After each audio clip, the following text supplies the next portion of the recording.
Dapat lang po sa kanya, manluloko siya eh. Sana huwag ka nang manloko. Maghanap buhay ka. Sanay ka nang nanghihingi ng pera sa mga babae. Mga tulad namin ng mga edad. So, lalayo din daw siya sa'yo, Heartshell. Kaya mo? Kaya po.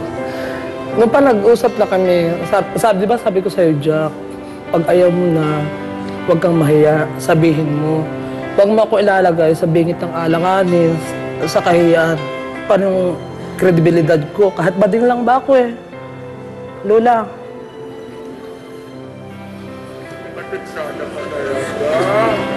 House ng patuts! Kala ko pa tapos na, pumatol pa. Hayaan mo na, Heartshell. Na-in-love din naman din si Ate Ami, kagaya mo.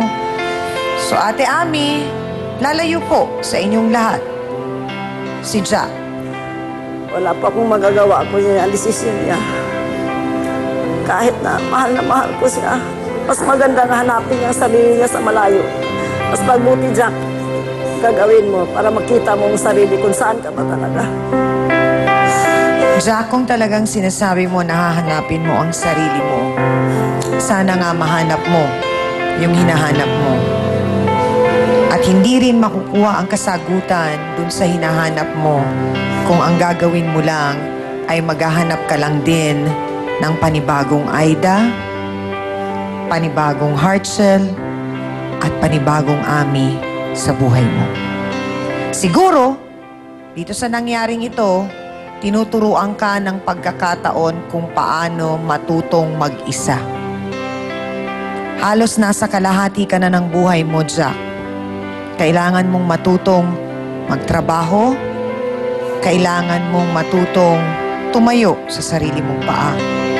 So sana, hangad namin ang maayos na buhay para sa iyo, Jack. At salamat sa pagtitiwalang ibinigay ninyo sa programa dahil mula sa kwento ng buhay ninyo, marami kaming natutunan. Kaya maraming salamat sa inyo. Amin na po tayo, mga kapatid. Anong importanteng aral na naman po ba ang ating natutunan?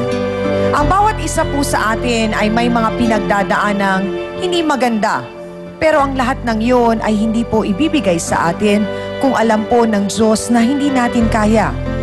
Sa kabila po ng mga pagsubok at dagok ng buhay, isipin po sana nating walang ibang makakatulong sa ating tumayo sa bawat pagkakadapa, kundi ang ating sarili. Kaya't kung hindi po natin gagawing inspirasyon ang mga madilim nating nakaranasan, tayo na mismo po ang magsasadlak sa ating sarili sa karimlan ng buhay. At para po sa ating face-to-face, heart-to-heart thought for the day, lahat po tayo ay may pinagdaraan ng problema. Nasa atin na lang kung paano po natin ito haharapin. Maraming salamat po ulit sa inyong lahat sa pagsama niyo sa amin, mga kapatid. At syempre sa aking co-host na si Hans Mortel. Sa Dance Squad, kina B1 at B2. Ang mahal nating trio, tagapayo. Ang ating po mga sawsawero at sawsawera dito sa Broadway Studio. At sa ating po mga bisitang nagtiwala na ibahagi po ang kanilang kwentong ng buhay. Maraming salamat din po sa lahat ng mga sawsawero at sawsawera natin online, worldwide, at sa mga nakatutok po sa atin sa TV5 International. Salamat po sa inyong lahat, mga kapatid. At huwag po ninyong kalilimutan tuwing Sabado, 10:30 ng umaga, Untold Stories mula po sa Face to Face. Ako pa rin po, ang inyong pambansang kapitan, ang inyong siyang amin, lagi pong nagpapaalala, ang problema, pwede mong tawanan, pero hindi mo yan dapat talikuran. Kaya kung may problema ka, harapin mo, pag-usapan natin yan. Para po sa inyo to, mga kapatid. Ngayong Miyerkules sa Pasayco, Manila. Kahindik-hindik.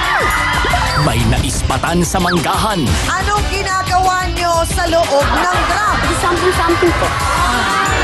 Kinakasamang pinagtiwalaan, may iba ng kasumpaan. Gusto ko lang pong tumikim na ibang putahe. Nasaan napunta ang sinasabi mong iniipon ninyo ni Joy? Na ibibigay sa kanya. Huwag naman siya pinipili at magbigay kung meron lang. Pero ang ipinalit, may iba ring katagpuan. Never ko siyang lolokohin, never ko siyang sasaktan, forever ko siyang mamahalin. Forever na mamahalin. Ikaw lang ang nakakaalam nito. Pinagsabay mo ba ang dalawa o hindi? Face to Face, ngayong Miyerkules, 10:30 a.m. Dito lang